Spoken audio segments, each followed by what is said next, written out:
Okay, I just realized that I was most definitely talking and I hadn't hit record again on the camera for it to pick up what I was saying. So I was just sitting here talking to myself, literally. But number 15 is, there's that.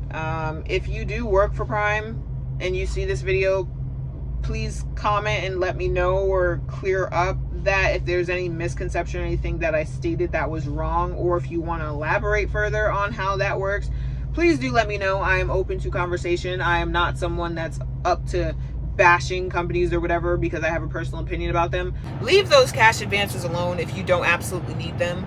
They are not extra money.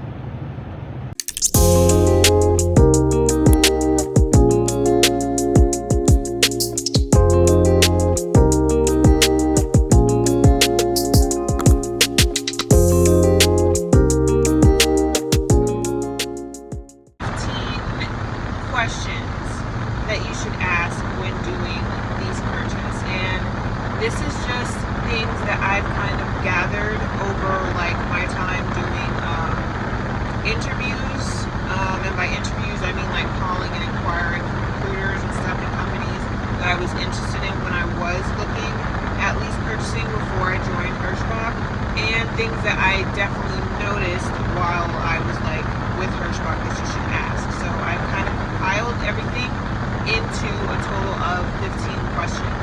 Now, are these the only questions you should be asking? No, by all means, no. If you have any other questions that aren't on, this list that I'm going to give to you guys today, by all means, ask. It's never a stupid question because, you have to arm yourself out here on the road with the best knowledge that you can, and you won't know something if you don't ask, because they're not going to go out of their way to tell you anyhow 9 times out of 10, especially if it's a shady company or you're working for Russians or something. I'm not saying that to be funny, but if you know, you know. Like, if you've ran into one of them companies, you know. Okay, so with that being said, ask questions. It's never a bad thing in taking a few minutes to ask. That'll save you trouble later down the road. But with all that being said, I will just jump right in. So the first thing I feel, hold on, because it's getting too hot in here. Let's see. Okay, so yeah. The first thing that I think that, and if you guys see me looking over to the corner, I wrote all of my questions down, so that's what I'm looking at over here. But the first thing that I think you should be asking is, do I need to do maintenance at a specific location? So for the most part, I've generally, like the companies that I was interested in when I was looking at doing lease purchase, they typically wanted you to do maintenance at their shops, so like their terminals and stuff.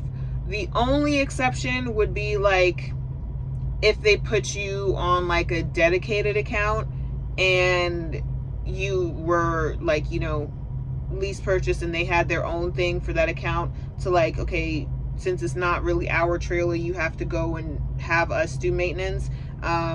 It was like that when I worked at Amazon, and it was like that when I was at FedEx, because that wasn't their the company's trailer, so I had to call those people and have them sort that out for if anything happened with the trailer and whatnot. But that's an important question to ask, because you want to know if they're going to provide the location or if you're going to be responsible for finding somewhere on your own, and also paying for that on your own, because sometimes some repairs you will have to pay for out of pocket by yourself, depending on the company that you work with. Not all of them are like that. Only some of them are like that, where you have to pay for stuff by yourself. If you have any other like things to add to this one right here that we're talking about, definitely put it in the comments below and share that information. Moving on to number 2. The second question you should ask is, what do I get paid for deadhead miles? That's an important question for the simple fact that not everywhere pays for deadhead or empty miles. Some of them, like I said, they don't volunteer this information, so that is something that if you don't ask, you're probably going to find out the hard way when your check starts looking funny. That's not the time that you want to find that out. Like, you want to ask beforehand so you're prepared, informed, and you can understand, you know, how you need to run yourself and organize yourself to be in the best position. Granted, you don't really want to run up empty miles anyway, or deadhead miles anyway, because that's just not good business in general. But if it's something that can't really be avoided and you need to do it to place yourself like in a better position for like a load area or something, then that's good to know if they're going to pay for that, for those miles, or if they're not, because it's not really worth it if they're not. But if they are paying for it, then you know, you can kind of give some leeway in there for that.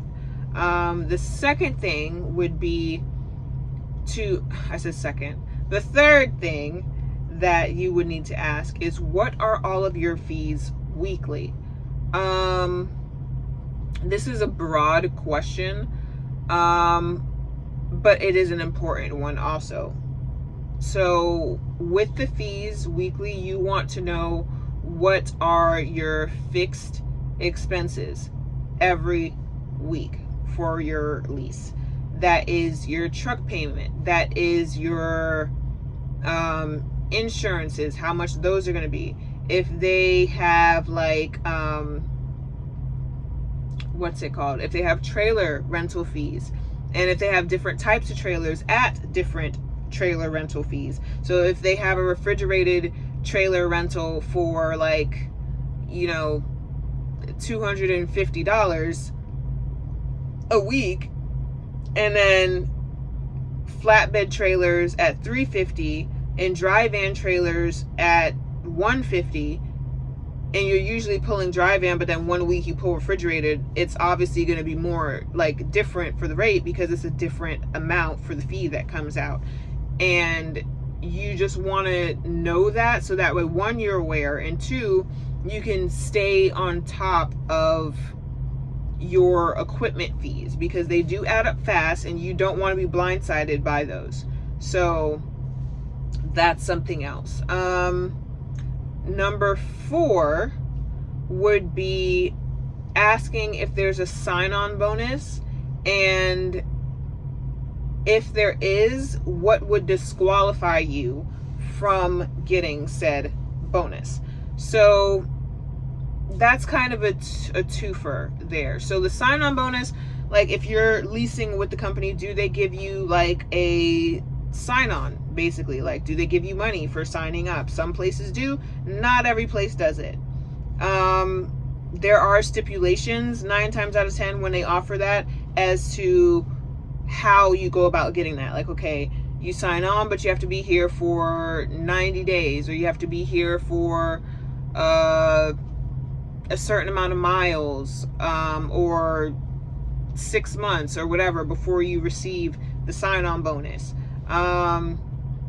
Also, the same thing, so I'll bundle it in with that. The same thing goes for if you get hired somewhere and they tell you they do a minimum weekly guarantee. Please do not be fooled by them telling you that it is a minimum weekly guarantee. It is, but there are things that disqualify you from having that minimum weekly guarantee. Okay? You change in a lease after signing, and what you cannot change. This differs based on where you're interested in going to lease, but it is just best practice to ask, because sometimes they don't allow you to modify things once you've signed the lease and closed on that. Other places, they're more lenient and flexible. They will let you change things. You just have to ask. You know, as they say, closed mouths don't get fed. So if you have an inquiry about something, ask them. You know, the worst they can say is no. They're not going to yell at you. They're not going to bite your head off or kick you out their office.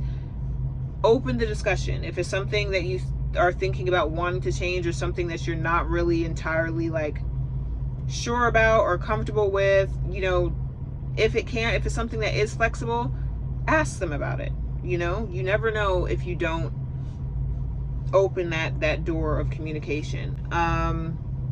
Number eight,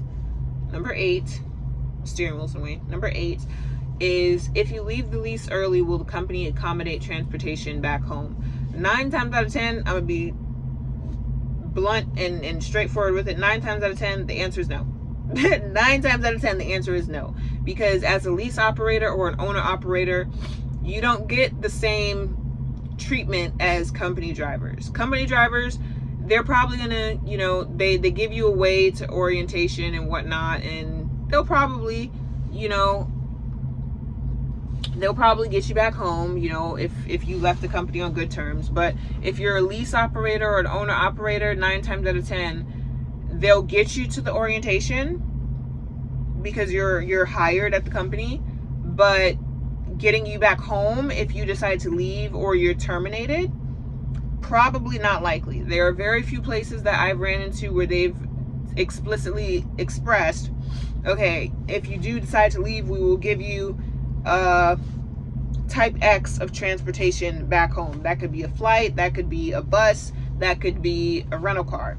You know, it depends, but just ask. Usually the answer is no, but it's not always that. So just open that form of communication.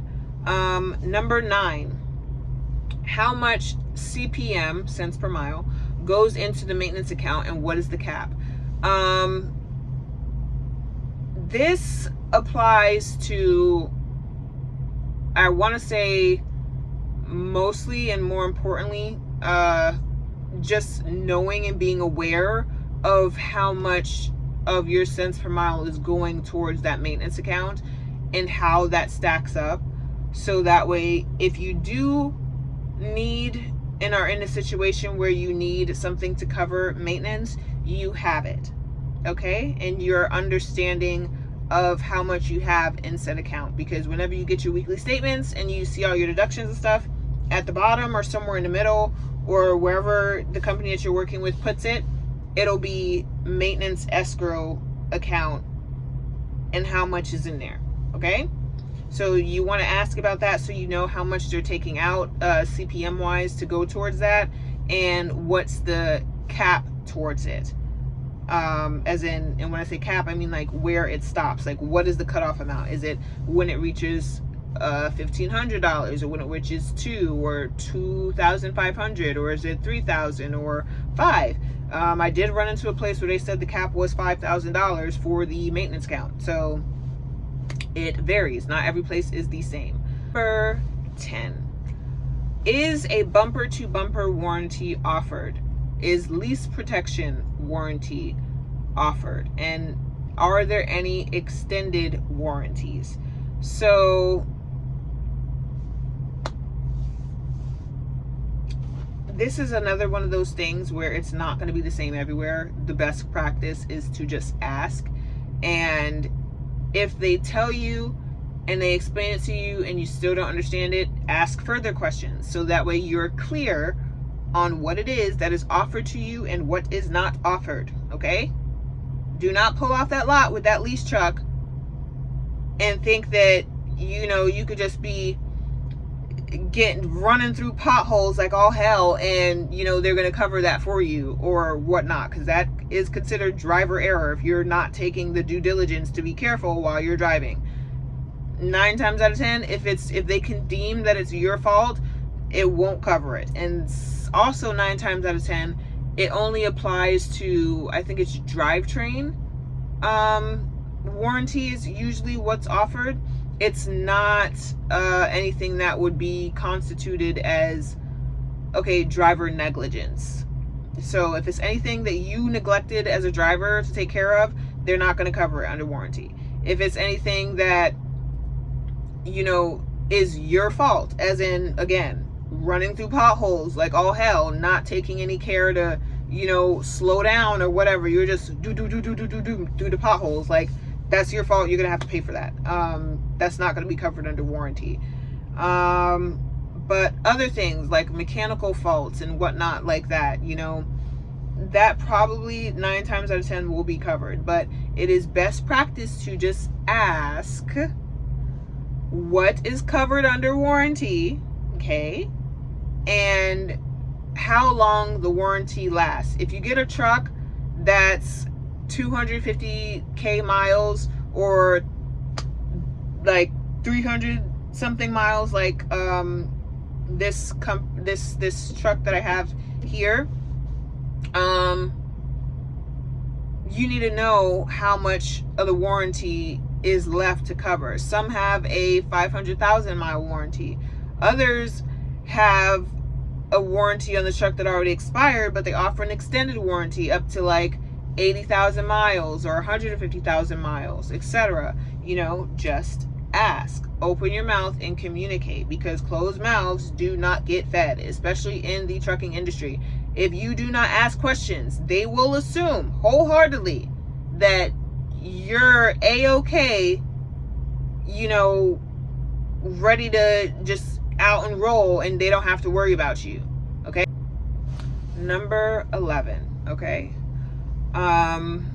Do you enforce mileage limits? Now,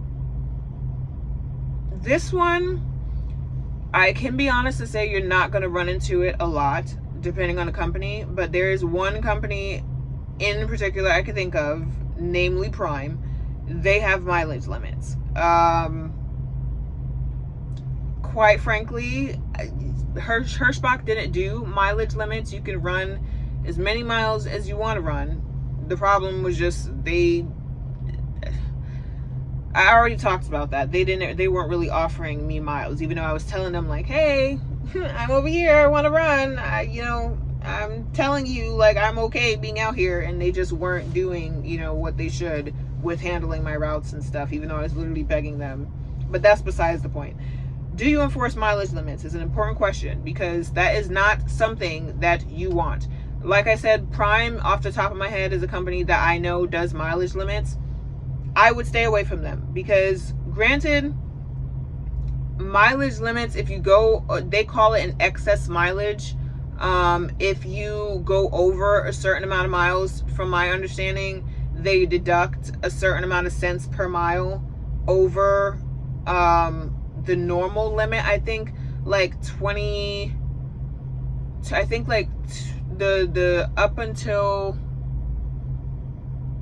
2,900 or 3,000 miles is like, you don't get charged for that. If you run, you know, that in that mile range, they don't charge you the excess mile charge. But anything over that, like if you're running up like 4 or 5, you know, whatever miles, anything over 3,000 miles, like you're getting an excess mileage charge based on how like they break it down into the tiers and stuff.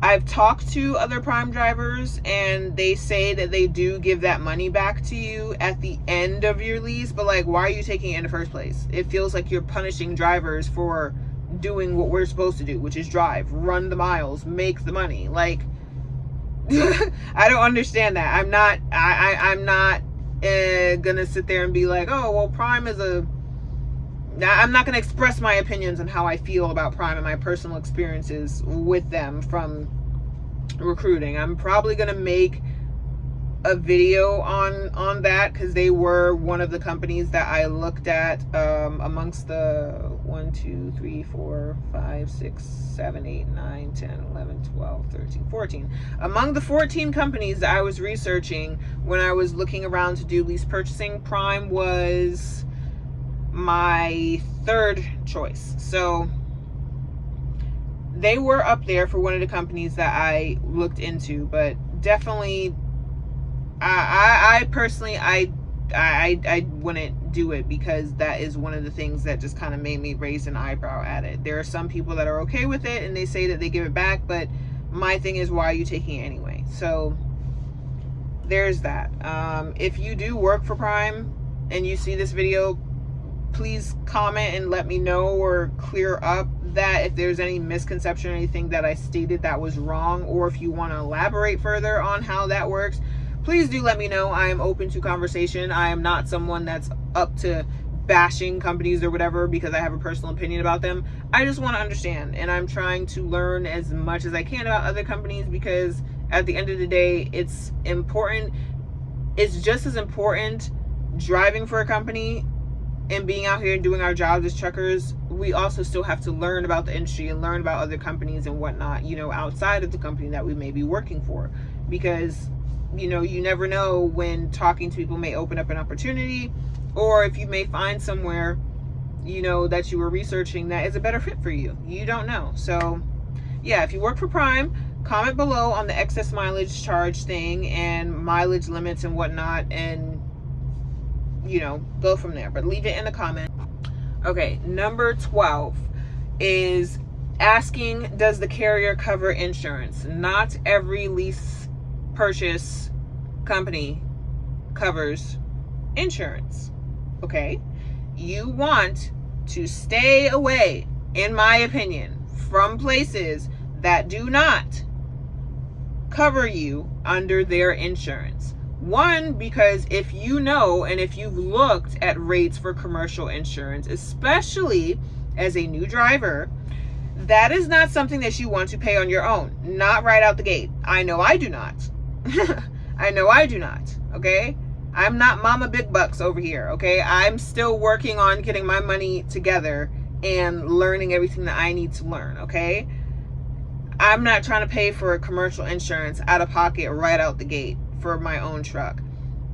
It's more beneficial for, in my opinion, for you to have a carrier that you lease onto that covers you and is able to cover you underneath their insurance policy. Because if I'm not mistaken, I think the minimum you have to have to lease onto an operator, I think it's either like $1 million in coverage, or it could be $500,000.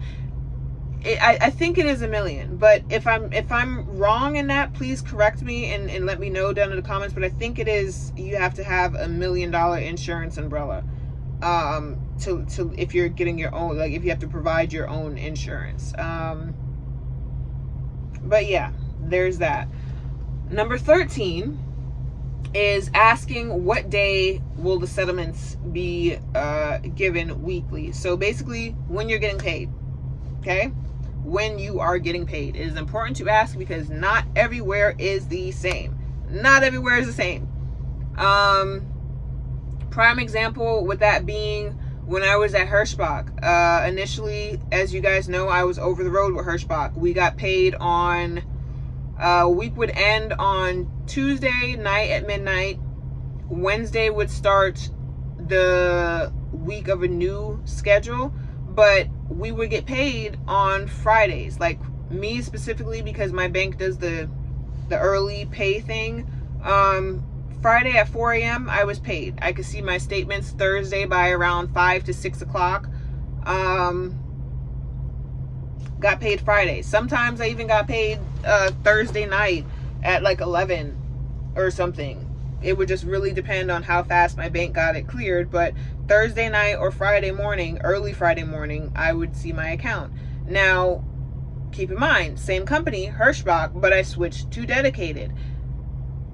I did not get paid on Fridays anymore when I went dedicated for FedEx. Their schedule, we got paid on Wednesdays. Yeah, we got paid on Wednesdays. So the week ended I want to say the week ended on Monday at midnight. Tuesday started the new week, I think. No, Friday, that's what it is. Friday started the new week, and then the week ended on Thursday. So we got paid on Wednesdays. Statements would be available on Tuesday, and you'd get paid Tuesday, like Wednesday-ish. But that was weird for me because I've never been at a place where you get paid on anything other than Friday in trucking. So there's that. Just ask when you're getting paid because that's important. You want to know when you're supposed to be paid for the work that you're doing and the miles you're running out here. Number 14. Yeah, number 14. What day are expenses and fees taken? Now, this one more so applies to if you're at a lease company. If you're at a lease company that pays you, let's say they you know, pay you the loads and factor that in same day, or you know, they just let them all accrue and then they take out the fees, you know, from a check later in the week. I think Prime is also like that. Hold on one second. Okay, my bad. One of the other people we came to orientation with, they knocked on a door and we're just coming around to ask everybody what ideas we had for dinner, since we're staying at the terminal again today because they haven't gotten our drug screens back, because it is terrible weather. If I did not mention it at the beginning, it is terrible weather out here, and the delivery, I guess, people that were picking up the drug test results to go to the lab got stuck in bad weather, so it hasn't arrived at the lab yet for them to do what they need to do. So we're not able to go here. We're just staying at the terminal. But getting back into the questions, I think I was on number 14 talking about what days are expenses and fees taken. Prime, I think, is one of those companies where that's relevant to ask, because they'll technically, I think, like pay you per, like, you'll be able to see how much you're making per load, but they don't necessarily take out the expenses on that like load. Like maybe you run 3 loads and they don't take out the expenses until like you run on that 5th day for like whatever last load that you take throughout the week. They'll take it out then. And then there's also another company that I ran into, that they take the expenses out like in the middle of the week, and then, you know, you still are able to get paid after that, but they just deduct the expenses already beforehand, and then when you get your statement, you'll be able to see like when they took that out. But for Hirschbach, they took it out when they did payroll processing, and did those deductions. So usually that was on Thursdays for me. Okay, so I am having to finish this last part of the recording on my iPad because my phone died, which is just very disrespectful, by the way. But yeah, so don't mind if it looks like super duper zoomed in on my face. I'm sorry, okay? But yeah, number 15 to close out this video is, will the company help in the event of a financial emergency? So this can look like either you don't get enough miles for the week, you know, if you're behind on your truck payment, if you're having issues with making money in general and you're like behind on bills at home or whatever, like are there any accommodations basically if you hit a financial rut?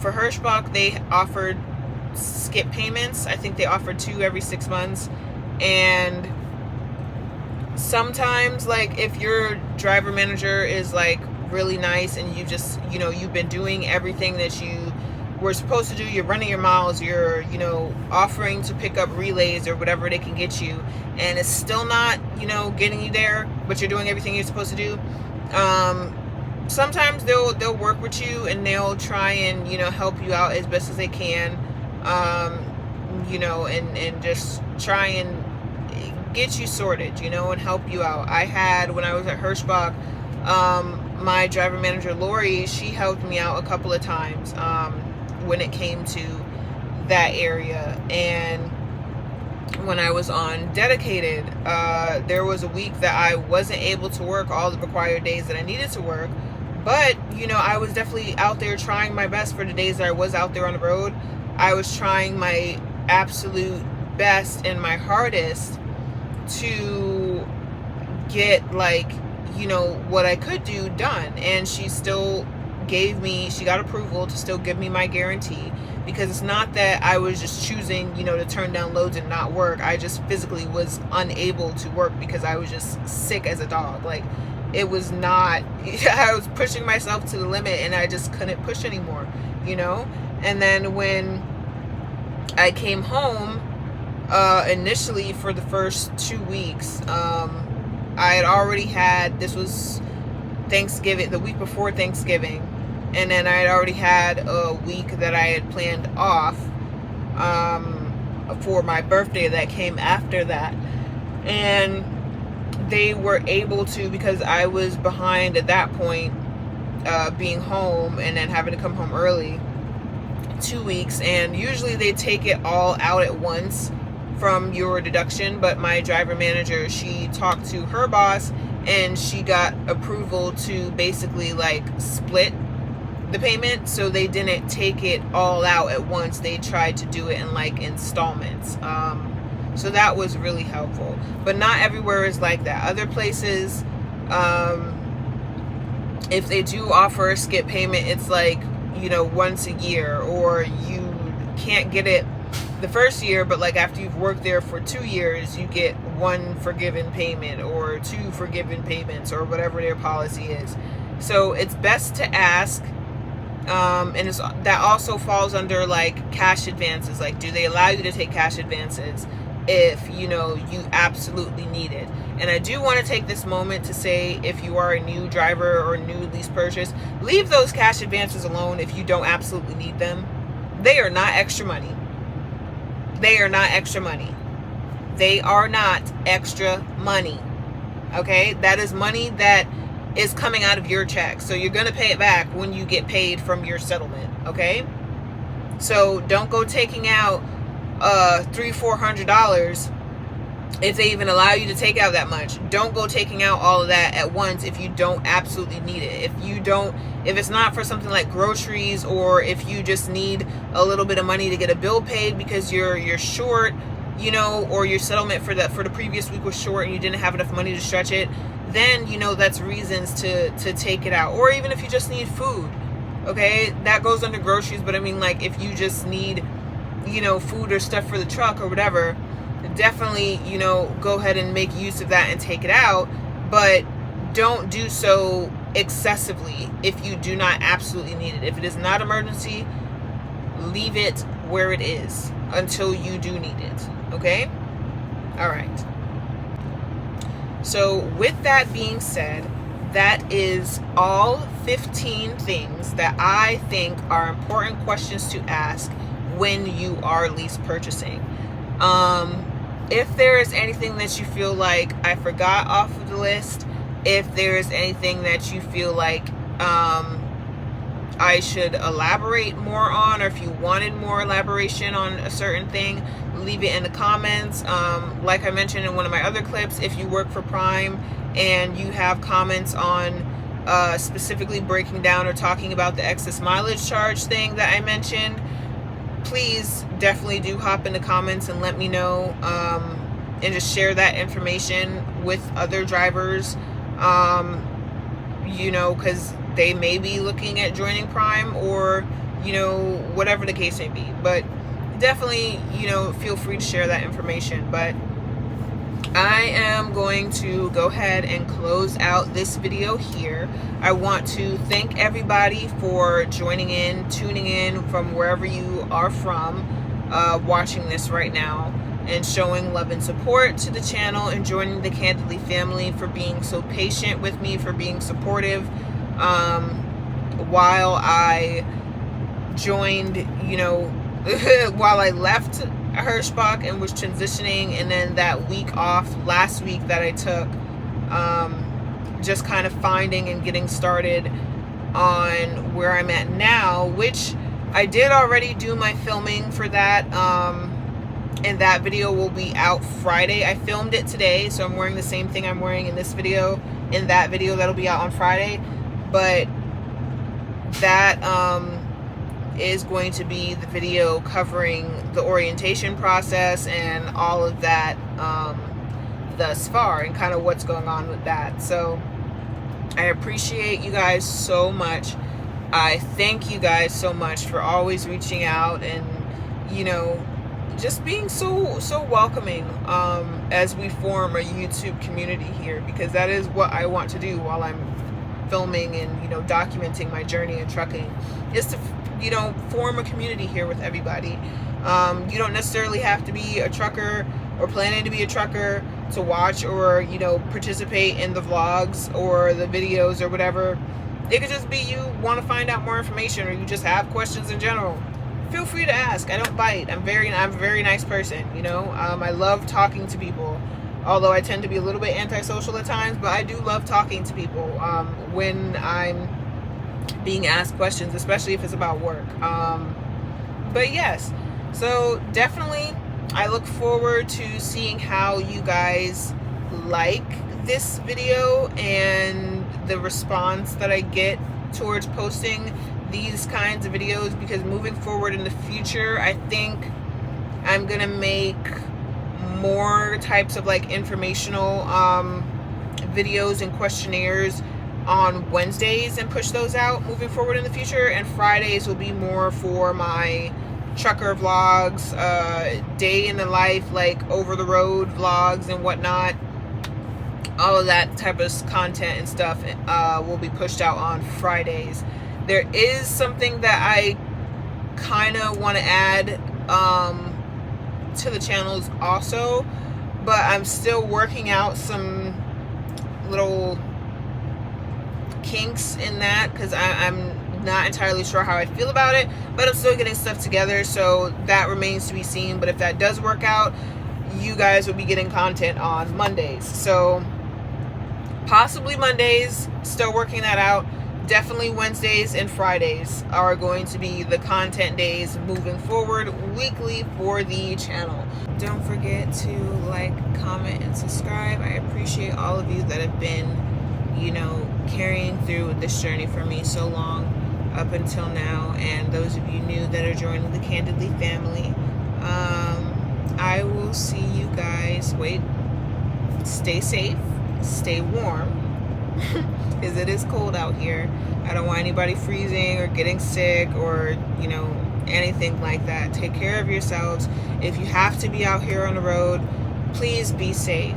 If you don't have to, don't put yourself out in danger unnecessarily. But yes, I will see you guys in the next vlog.